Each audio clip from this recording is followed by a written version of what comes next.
Hello, good afternoon. I'm Sean Magbano from the Daily Tribune.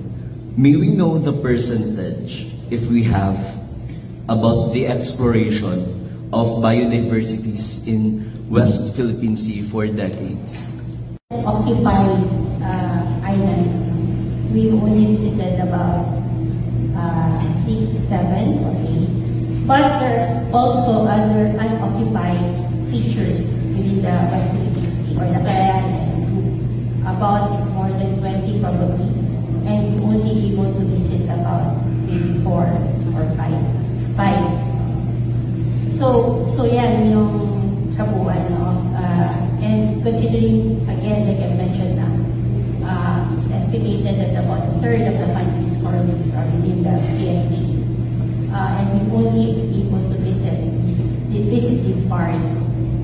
Some parts visit matagal na, in the early 90s. We don't know their state now. And that's why we have always been grateful of the support of ENR over the recent years, kasi it has allowed us to visit, to expand, especially yung sites of where we were able to study, and expand in terms of temporal aspect na revisiting sites. So, maliit pa talaga ang percentage. Ang hirap when you say percentage of biodiversity, but I guess if you just say yung percentage of the reefs within the KNG that have been explored, maliit pa siya.